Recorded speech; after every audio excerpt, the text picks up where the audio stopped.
Hey, before we get into today's episode, if you're a podcast host or guest, listen up. I've produced over 200 podcast episodes and guested on 50 podcasts just in 2025 alone. And let me tell you, nothing grows your audience or builds trust faster than being in front of the right listeners.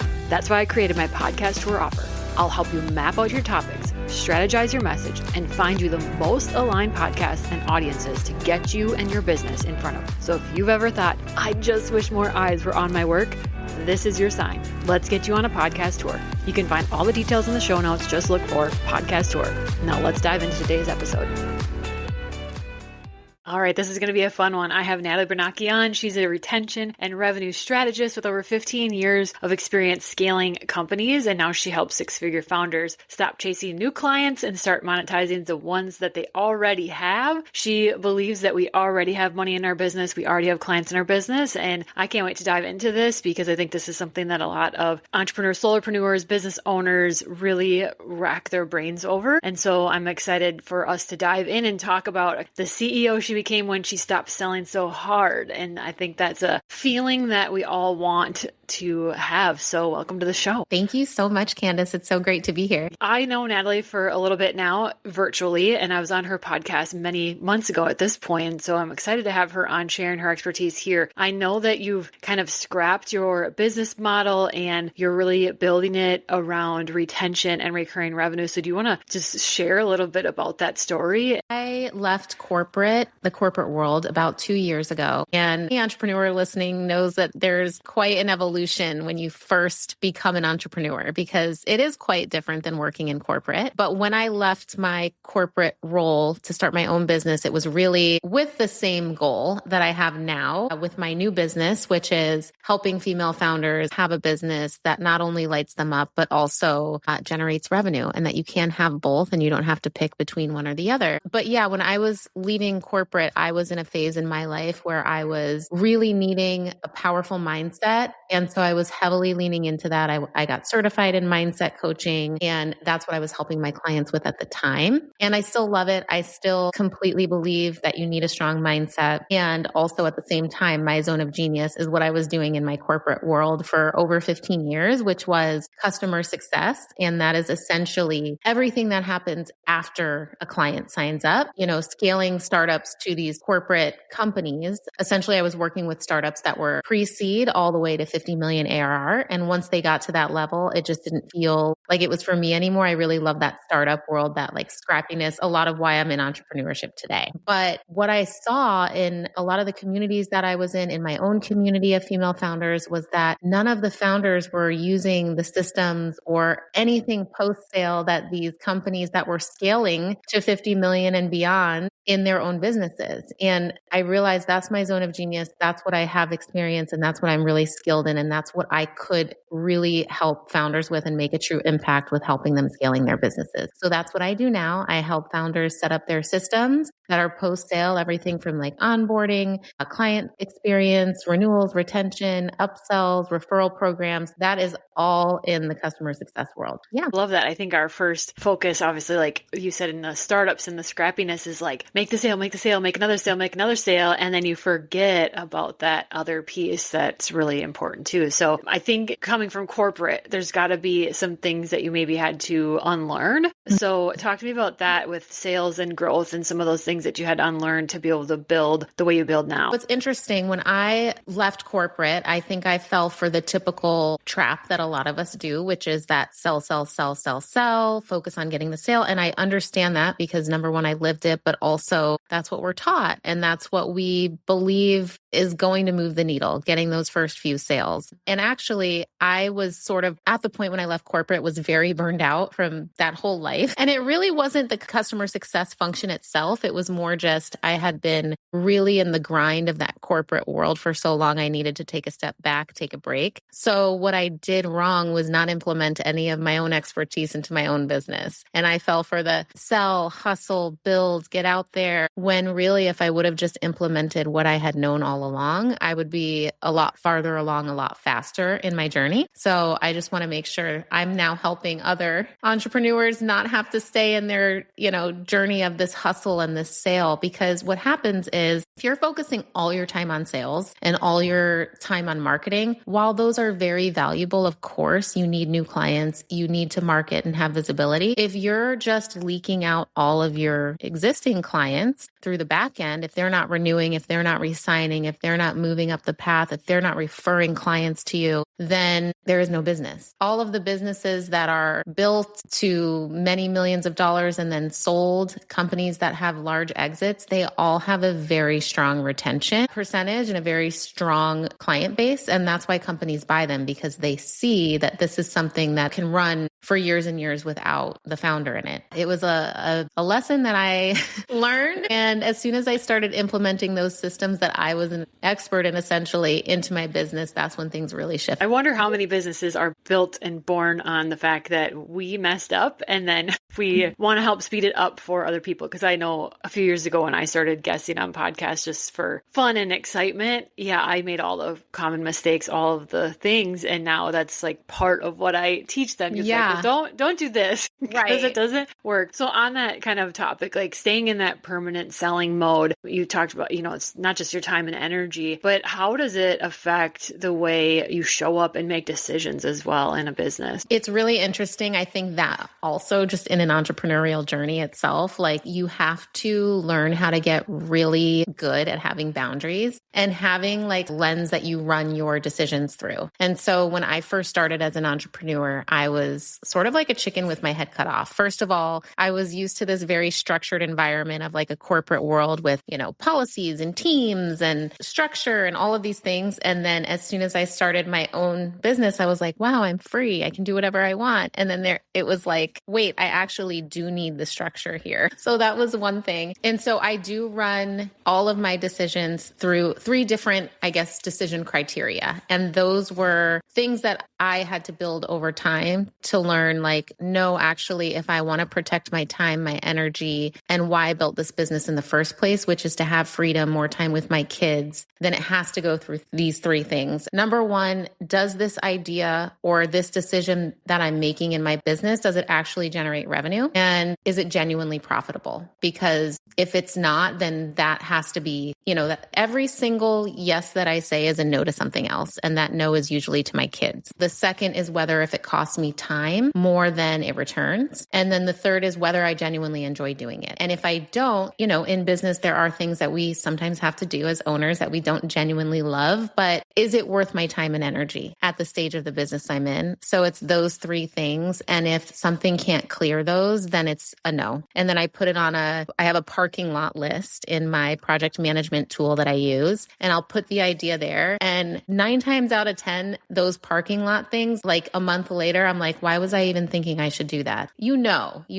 Like when they pass whatever your decision filters are. So where would you tell someone to look first if they are feeling like they've been in this selling mode, they're kind of not seeing consistent revenue? Where do you have them start? There are 5 different buckets or systems, I guess I would call them, that are happening post-sale, and that every business should have some sort of system around all 5 of these. I would say most of the time, like the place to start, I would say is onboarding. And I'll just go through the 5 systems real quick, high level, but there's onboarding, there's client experience, there's renewals or retention, because you don't have to have a recurring revenue model for this to be operational. There's other ways to get around a good retention. And then there's upsells or expansion, depending on your business model. And then there's a referral program. Onboarding, I usually start there just because it's the top of the, where everything starts. So once you have a client that signs up, honestly, usually it's in that first 7 to 14 days where they're making a decision on whether or not they made the right purchase, they made the right decision, and if they're going to stick around. So when I was in corporate, we had metrics on everything, right? So we were running analysis on everything. And mostly I was working with companies that were on an annual subscription. And so you would think, oh, well, you have a whole year to really prove the value, to show these clients that what you're selling them is worth it. And at the end of the year, if a client wouldn't renew, we would ask them why. They would tell us why. And it could be anything under the sun, from like, what's too much money? I'm not using this right now. The economy is not great. There's a bazillion reasons. But when we did the correlation and looked at whether or not the company onboarded or not, if they did not complete their onboarding successfully, they did not renew. It was like super rare that a company would renew if they did not complete their onboarding, because they've already made that decision and then they have that taste in their mouth for the rest of the year, or whatever the term of your model is. So you have to really make sure in that first 2 weeks that right away they know, okay, I feel good about the money that I just paid you, and that they're getting a quick win, because you think, okay, they purchased, they're just as excited to do this as I am selling it to them, but they're usually not. They're still skeptics until they get that first win. And then when they get that first win, it's a little more trust. And then you give them another win. And so really your job as a service provider, or if you're,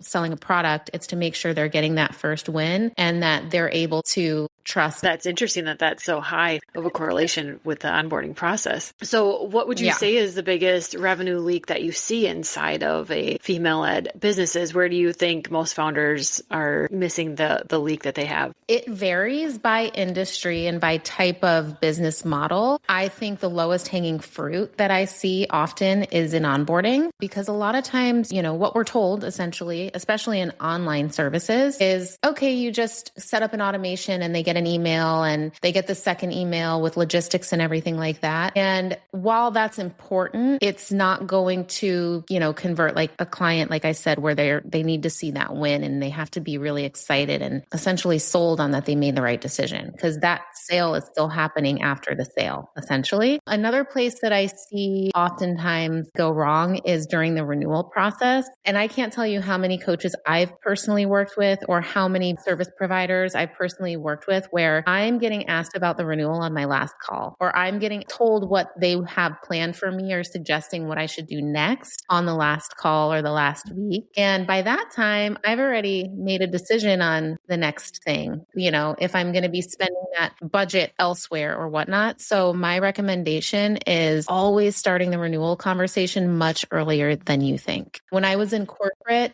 when I first, I was at a company and I built out the customer success team, and we were starting renewal conversations 30 days in advance of their, contract end. And that was way too late in the process. So we bumped it up to 60, still way too late in the process. We bumped it up to 90 days, a whole quarter before. And that was getting good traction. As soon as we moved it to 120 days, so we're talking 4 months before their account renewed, that is where we saw such an improvement in renewal numbers. Because if at that point someone says they're not renewing, you at least have a bit of time to pivot and demonstrate more value or correct what went wrong. That's another part in the process that I see. Kind of the difference between a founder who has reoccurring revenue and one who's constantly every month starting from zero. Is it the offer, the systems? You've been sharing lots of things to look at, but where do you think it's usually at? I'm a huge fan of recurring revenue models, just because there is a system where you can have where it's just running sort of on repeat. And I do want to clarify also that just because you have recurring revenue model, or just because you have auto renewals, that does not mean that we can just sit back and not provide value. So I think that's where some businesses go wrong too. They think, oh, I've got this recurring revenue model. It's passive. I can just sit back, when a lot of times actually, no, you still have to be in there providing the value. It's easier because you're not having to deal with those manual processes of the systems. But recurring revenue is great because it's predictable. So you can forecast a lot better of what's coming down the pipeline. You could still absolutely do that too without a recurring revenue model. It's just a little different. And when we look at retention rates and everything like that, there's different ways you could go about getting some, instead of a renewal, you would have a referral program or an affiliate marketing type thing.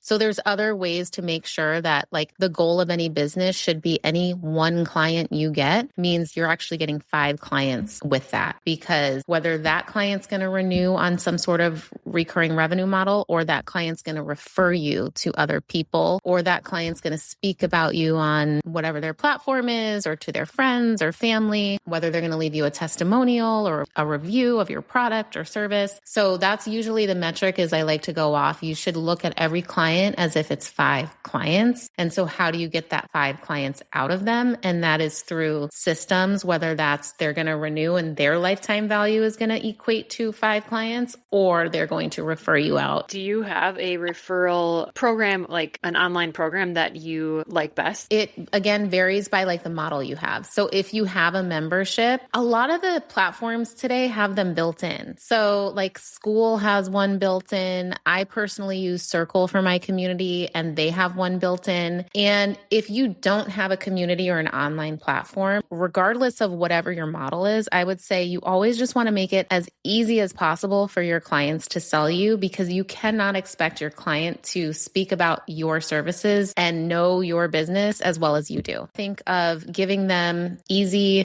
quotes or phrases to say, or give them like a media kit or posts that they can share or little blurbs about what to say about the business, because you basically need to train them to be an extension of you. Like guesting on podcasts and wanting the guests to share your episode, like as a host, you can send them posts, like send them videos from clips to use. 100%. And so it's like feeding that a little bit. So that's where my brain goes like, oh, there's a lot of overlap there. You worked with multi-million-dollar companies before going out on your own. And what are some things that you think those companies did to retain and grow customers that solo entrepreneurs, people in the online space, we don't replicate? Thing is metrics and tracking. So I've worked with female founders that are, making a good amount of money. They're bringing in like $250,000 to $500,000 in revenue, for example. And you would be so surprised at the lack thereof of systems and metrics that they have. And so I would recommend, like from the get-go, just making a basic Excel spreadsheet with the things that you're doing and track the numbers of, what emails are you sending? How many emails are you sending? How many are being open? How many posts are you doing on Instagram or whatever your platform is? What's the ROI from that? Like, did anyone convert from that? So I would look at sort of like all of your efforts that you're putting out, like all of your output in your business, and just track them on a monthly basis. It doesn't have to be anything super complex or involved, but those metrics, if it's not measurable, it's not manageable. I'm sure you've heard that quote before. And yet a lot of people don't track that because they're so in the doing, and they're like kind of in the doing and just in the, what it's like to run a business. You're wearing all the hats a lot of times. And so just to take a beat and track what you're doing and see what's moving the needle for your business, number one, and then also for your clients goes a really long way. And it'll tell you what you need to focus on. And again, it doesn't have to be anything crazy. It just has to be like an Excel spreadsheet and just track it once a month. Obviously, in the bigger businesses I've worked with, as they're growing and scaling, you need those numbers to really dial in and to showcase to the board so that, you look like a company that's attractive to sell eventually. But really just as a startup and scrappy and all of that, those basic numbers. It's just another hat to wear. And sometimes it can be intimidating. Like you don't necessarily feel like you're an expert in that area. So then it's almost like, oh, it's numbers and, I don't feel like I'm good at math. So that kind of feeling that someone might have about avoiding it. So if someone's feeling like that and they've been avoiding looking at the metrics, do you have any like advice or initial nudge to give them? So it's interesting you brought this up because this summer I'm actually doing a 5-week challenge where we'll walk through anyone who signs up for it. Every week we'll go over those 5 different systems. So they'll leave with the system installed in their business. And then at the end, they'll get basically an AI skill, which will help them track those metrics, because I was finding myself doing the exact same thing, right? Like wearing all the hats. A lot of times for people, like data and metrics is not the most fun thing to do. I know there are people that love it and they can nerd out on it, but for most people, they really don't like it, including myself. And so the skill that I've built inside, I use Claude, but you can use it in any AI platform of your choice, where it's just going to ask you the questions and make it super simple. It'll retain that information for you and just put an output and do all the calculations. Like AI is amazing. It'll do all the calculations for you and tell you exactly where you need to focus. The thing you need to do though is just sit down and apply the skill once a month. maybe take like 20 minutes to sit down and just go through the prompts. So, and I say like, even without my help, for example, leverage AI, because especially for the metrics and the track, it might be a place that it can really serve a good purpose. Anything left that we haven't talked about that you wanted to make sure to mention? Because I talk about, there's money leaking in your business. That's sort of what my messaging says to, potential clients, for example. There is money in your business right now that you're not tapping into. It's just hard to see when you're in the thick of it, which is what we just talked about with the craziness of being an entrepreneur, when you're wearing all the hats, right? When I was in corporate and I was running teams of customer success managers and account managers, and they had to hit quotas every quarter in terms of like how many customers would renew and what their net retention rate was and what their renewal rate was and all of those things, I would say, okay, guys, it's the last week of the quarter. Go out and find money. And guess what they would do? They would literally go out and find money. This was not a sales team. They were not getting new sales. They were literally creating money out of their own book of business. And we would finish out quarters with like 110% net retention, meaning clients would renew and there would be some churn. Just there always is natural churn where clients won't renew, but they were able to somehow find money, whether that was in an upsell, whether that was in an expansion, whether that was in just a natural increase in pricing because we raised our prices. So there are a number of ways to go out and find money in your business, and it is through these 5 systems. Also, there was a stat that I read recently that kind of blew my own mind, which was getting a new client, going out and finding a new client is 5 to 7 times more expensive than working with your own clients in your business that you already have. When you're talking about ROI, yes, it's great to get new clients. Obviously, we all want to grow, but there are so many other ways to grow that are significantly less expensive. Oh my gosh. And I know you have a revenue leak finder that's a free 3-minute quiz. So tell us where we can find that. So it's on my website, nataliebernacchi.com. I'll give you the link because my last name is ridiculous. So people can spell it. But essentially, it'll take 2 to 3 minutes. It's free. It asks you a set of questions and it will tell you which of these 5 systems you're leaking the most money in and where you have the most potential. And it will give you actual action steps to do that. And it's low-hanging fruit. None of the recommendations are anything crazy. Like it was developed for the founder that is wearing all the hats, just what we were talking about, just in the thick of it where they can't see this low-hanging fruit. So take it. It's free. And then where can we find you after the episode? I'm usually on Instagram and LinkedIn at Natalie Bernacchi. Take a look at that leak finder. All right. Thanks for being on. Thank you, Candace.